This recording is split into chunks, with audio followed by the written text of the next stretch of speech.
एक नया विचार मन में आया और एक नया प्रयोग हम कर रहे हैं और ये अगर सफल हुआ प्रयोग तो शायद भविष्य में भी बहुत लाभ होगा। अब तक कई ऐसे वेबिनार हुए हैं, मुझे देश के गणमान्य ऐसे हजारों लोगों से बजट के संबंध में बातचीत करने का अवसर मिला है। पूरे दिन भर वेबिनार चले हैं और बहुत ही अच्छा रोड मैप, इम्प्लीमेंटेशन के लिए बहुत ही अच्छे सुझाव आप सबकी तरफ से आया है। ऐसा लग रहा है कि सरकार से ज्यादा आप लोग 2 कदम और आगे और 2 तेजी से जाने के मूड में हैं। ये अपने आप में बहुत ही सुखद खबर है, मेरे लिए सुखद अनुभव है और मुझे विश्वास है कि आज की इस चर्चा में भी हम लोगों की कोशिश ये है कि देश का बजट और देश के लिए पॉलिसी मेकिंग सिर्फ सरकारी प्रक्रिया बनकर ना रहे, देश के विकास से जुड़े हर स्टेक होल्डर्स का इसमें इफेक्टिव एंगेजमेंट हो। इसी क्रम में आज manufacturing sector, make in India को ऊर्जा देने वाले आप सभी महत्वपूर्ण साथियों से ये चर्चा हो रही है। बीते हफ्तों में जैसा मैंने आपको बताया, अलग अलग सेक्टर्स के लोगों से बहुत ही फलदायी संवाद हुआ है। बहुत ही महत्वपूर्ण और इनोवेटिव सुझाव आए हैं। आज के इस वेबिनार का फोकस विशेष रूप से प्रोडक्शन लिंक इंसेंटिव से जुड़ा हुआ है। साथियों, बीते 6-7 सालों में अलग अलग स्तर पर मेक इन इंडिया को प्रोत्साहित करने के लिए अनेक सफल प्रयास किए गए हैं। इनमें आप सभी का योगदान प्रशंसनीय रहा है। अब इन प्रयासों को नेक्स्ट लेवल पर ले जाने के लिए और बड़े कदम उठाने, अपनी स्पीड और स्केल को बहुत अधिक बढ़ाना है और कोरोना के पिछले 1 वर्ष के अनुभव के बाद मैं कन्विंस हूं कि भारत के लिए सिर्फ एक मौका नहीं है, भारत के लिए, दुनिया के लिए एक जिम्मेवारी है। दुनिया के प्रति भारत की जिम्मेवारी है और इसलिए हमें बहुत तेजी से इस दिशा में बढ़ना ही होगा। आप सभी ये भली भांति जानते हैं कि मैन्युफैक्चरिंग अर्थव्यवस्था के हर सेगमेंट को कैसे ट्रांसफॉर्म करती है, कैसे इसका प्रभाव पैदा होता है, कैसे एक इकोसिस्टम क्रिएट होती है। हमारे सामने दुनिया भर से उदाहरण हैं जहां देशों ने अपनी मैन्युफैक्चरिंग कैपेसिटीज को बढ़ाकर देश के विकास को गति दी है। बढ़ती हुई मैन्युफैक्चरिंग कैपेबिलिटीज देश में एम्प्लॉयमेंट जनरेशन को भी उतना ही बढ़ाती है। भारत भी अब इसी अप्रोच के साथ बहुत तेजी से काम करना चाहता है, आगे बढ़ना चाहता है। इस सेक्टर में हमारी सरकार मैन्युफैक्चरिंग को बढ़ावा देने के लिए एक के बाद एक लगातार रिफॉर्म्स कर रही है। हमारी नीति और रणनीति हर तरह से स्पष्ट है। हमारी सोच है मिनिमम गवर्नमेंट, मैक्सिमम गवर्नेंस। हमारी अपेक्षा है zero effect, zero defect. Bharat की कंपनियां और भारत में की जा रही मैन्युफैक्चरिंग को ग्लोबली कॉम्पिटिटिव बनाने के लिए हमें दिन रात एक करना होगा। हमारी प्रोडक्शन कॉस्ट, प्रोडक्ट्स की क्वालिटी और एफिशिएंसी ग्लोबल मार्केट में अपनी पहचान बनाए, इसके लिए हमें जुटकर काम करना होगा और हमारी प्रोडक्ट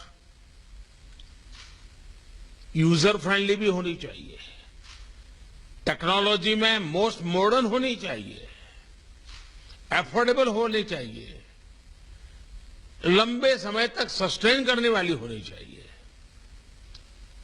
कोर कॉम्पिटेंसी से जुड़े सेक्टर्स में कटिंग एज टेक्नोलॉजी और इन्वेस्टमेंट को हमें ज्यादा से ज्यादा आकर्षित करना होगा और निश्चित तौर पर इसमें इंडस्ट्री के आप सभी साथियों की सक्रिय भागीदारी भी उतनी ही आवश्यक है। सरकार इसी फोकस के साथ आप सबको साथ लेकर के आगे बढ़ने का प्रयास कर रही है, चाहे ईज ऑफ डूइंग बिजनेस पर बल देना हो, कंप्लायंस बर्डन को कम करना हो, लॉजिस्टिक कॉस्ट को कम करने के लिए मल्टी मॉडल इंफ्रास्ट्रक्चर बनाने की बात हो, या फिर जिला स्तर पर एक्सपोर्ट हब्स इसका निर्माण, हर स्तर पर काम किया जा रहा है। हमारी सरकार मानती है कि हर चीज में सरकार का दखल समाधान के बजाय समस्याएं ज्यादा पैदा करता है और इसलिए self regulation, self attesting, self certification, यानी एक प्रकार से देश के नागरिकों पर ही भरोसा करते आगे बढ़ना, इस पर हमारा जोर है। हमारा प्रयास इस वर्ष केंद्र और राज्य स्तर के 6,000 से ज्यादा कंप्लायंसेस को कम करने का हमारा इरादा है। इस संबंध में आपकी राय, आपके सुझाव बहुत महत्वपूर्ण है। हो सकता है वेबिनार में उतना टाइम न मिले, आप मुझे लिखित भेज सकते हैं, हम इसको गंभीरता से लेने वाले हैं, क्योंकि कंप्लायंस का बर्डन कम होना ही चाहिए। टेक्नोलॉजी आ गई है, हर चीज को बार बार ये फॉर्म भरो, वो फॉर्म भरो, दिखना भरो, ये इस चीजों से मुझे मुक्ति देनी है जी। इसी प्रकार लोकल लेवल पर एक्सपोर्ट को प्रमोट करने के लिए एक्सपोर्टर्स और प्रोड्यूसर्स को ग्लोबल प्लेटफॉर्म उपलब्ध कराने के लिए आज सरकार अनेक क्षेत्रों में काम कर रही है। इससे एमएसएमईज हो, किसान हो, छोटे छोटे हस्तशिल्पी हो, सभी को एक्सपोर्ट के लिए बहुत मदद मिलेगी। साथियों, प्रोडक्शन लिंक इंसेंटिव योजना के पीछे भी मैन्युफैक्चरिंग और एक्सपोर्ट का विस्तार करने की ही हमारी भावना है। दुनिया भर की मैन्युफैक्चरिंग कंपनियां भारत को अपना बेस बनाएं और हमारी घरेलू इंडस्ट्री, हमारे एमएसएमईज की संख्या और सामर्थ्य का विस्तार हो, इस सोच के साथ हम इस वेबिनार में कॉन्क्रीट योजनाओं को अगर रूप दे सकते हैं तो जिस फिलॉसफी को लेकर के बजट आया है वो परिणामकारी सिद्ध होगा। इस योजना का मकसद अलग अलग सेक्टर्स में भारतीय उद्योगों की कोर कॉम्पिटेंसीज और एक्सपोर्ट में ग्लोबल प्रेजेंस का दायरा हमें बढ़ाना ही होगा। सीमित जगह पे, सीमित देशों में, सीमित आइटम लेकर के और हिंदुस्तान के 2-4 कोने में से ही एक्सपोर्ट, ये स्थिति हर प्रकार से बदलनी है। हिंदुस्तान का हर जिला एक्सपोर्ट में क्यों ना हो, दुनिया का हर देश भारत से इंपोर्ट क्यों न करता हो, दुनिया के हर देश में, हर इलाके में क्यों ना हो, हर प्रकार की चीजें क्यों ना हो। पहले की योजनाओं और मौजूदा योजनाओं में आपने भी एक स्पष्ट अंतर देखा होगा। पहले इंडस्ट्रियल इंसेंटिव्स एक open ended input based subsidies का प्रावधान होता था। अब इसको एक कॉम्पिटिटिव प्रोसेस के माध्यम से टारगेटेड परफॉर्मेंस बेस्ड बनाया गया है। पहली बार 13 सेक्टर्स को इस प्रकार की योजना के दायरे में लाना हमारा कमिटमेंट दिखाता है। साथियों, ये पीएलआई जिस सेक्टर के लिए है उसको तो ये लाभ हो ही रहा है, इससे उस सेक्टर से जुड़े पूरे इकोसिस्टम का बहुत फायदा होगा। ऑटो और फार्मा में पीएलआई से ऑटो पार्ट्स, मेडिकल इक्विपमेंट्स और दवाओं के रॉ मटेरियल से जुड़ी विदेशी निर्भरता बहुत कम हो जाएगी। Advance cell batteries, solar PV modules और स्पेशलिटी स्टील, इसको मिलने वाली मदद से देश में एनर्जी सेक्टर आधुनिक होगा। हमारा अपना रॉ मटेरियल, हमारा अपना लेबर, हमारी अपनी स्किल, हमारा अपना टैलेंट, हम कितना बड़ा जंप लगा सकते हैं। इसी तरह टेक्सटाइल और फूड प्रोसेसिंग सेक्टर को मिलने वाली पीएलआई से हमारे पूरे एग्रीकल्चर सेक्टर को लाभ होगा। हमारे किसानों, पशुपालकों, मछुआरों यानी पूरी ग्रामीण अर्थव्यवस्था पर इसका सकारात्मक असर पड़ेगा, आय बढ़ाने में मदद मिलेगी। अभी आपने कल ही देखा है कि भारत के प्रस्ताव के बाद संयुक्त राष्ट्र ने, यूनाइटेड नेशंस ने वर्ष 2023 को यानी 2 साल के बाद 2023 को इंटरनेशनल ईयर ऑफ मिलेट्स घोषित किया है। भारत के इस प्रस्ताव के समर्थन में 70 से ज्यादा देश आए थे और फिर यूएन जनरल असेंबली में ये प्रस्ताव सर्वसम्मति से स्वीकार किया गया। ये देश का गौरव बढ़ाने वाली बात है। ये हमारे किसानों के लिए भी बड़ा अवसर है और उसमें भी खास करके छोटे किसान, जहां सिंचाई की सुविधाएं भी कम है और जहां पर मोटा अनाज पैदा होता है।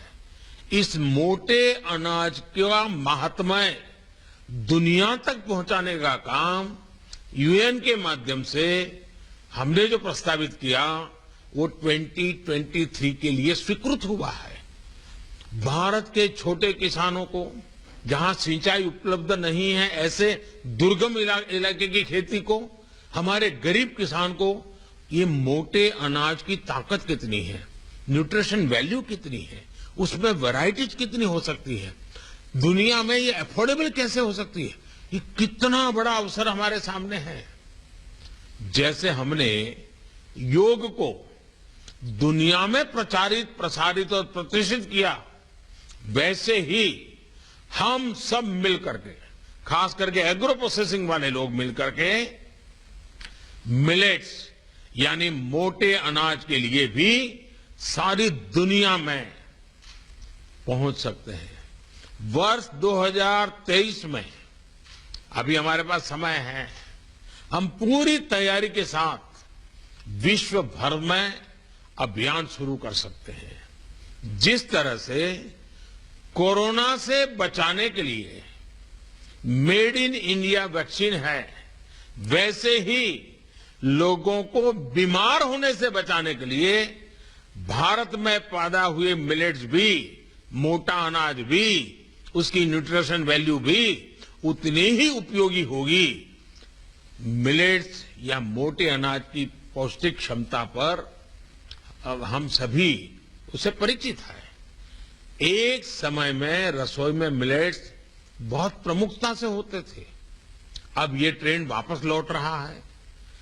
भारत की पहल के बाद यूएन द्वारा 2023 को इंटरनेशनल ईयर ऑफ मिलेट्स की घोषणा देश और विदेश में मिलेट्स की डिमांड तेजी से बढ़ाएगी। इससे हमारे किसानों और विशेषकर देश के छोटे किसानों को बहुत फायदा होगा। इसलिए मेरा एग्रीकल्चर और फूड प्रोसेसिंग सेक्टर से आग्रह है कि इस अवसर का पूरा लाभ उठाए। मैं तो आज भी आपके वेबिनार से कोई सुझाव निकलते हैं तो एक छोटा टास्क फोर्स बनाया जाए जो जिसमें पब्लिक प्राइवेट पार्टनरशिप का मॉडल हो और हम इस मिलेट्स मिशन को कैसे आगे बढ़ा सकते हैं दुनिया में, इस पर हम सोच सकते हैं। ऐसी कौन सी वैरायटीज बन सकती हैं जो दुनिया के अलग अलग देशों के टेस्ट के अनुकूल भी हो और हेल्थ के लिए बहुत ताकतवर हो। साथियों, इस वर्ष के बजट में पीएलआई स्कीम से जुड़ी इन योजनाओं के लिए करीब 2 लाख करोड़ रुपए का प्रावधान किया गया है।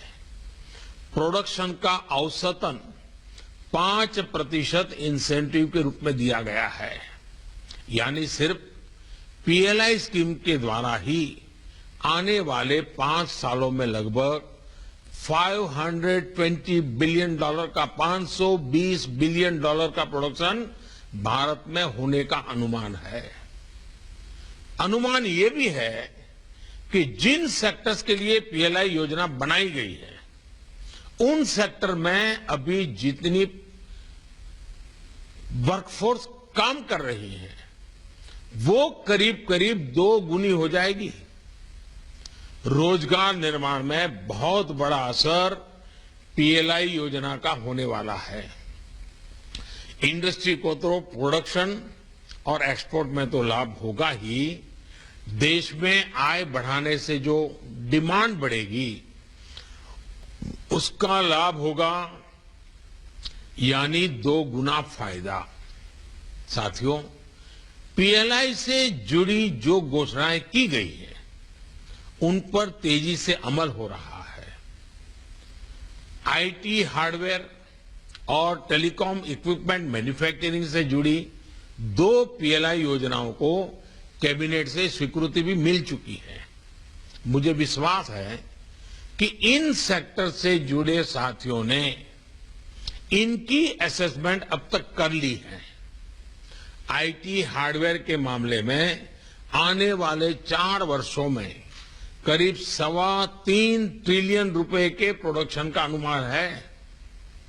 इस योजना से आईटी हार्डवेयर में 5 सालों के दौरान डोमेस्टिक वैल्यू एडिशन अभी के 5-10% से बढ़कर 20-25% तक हो जाना है।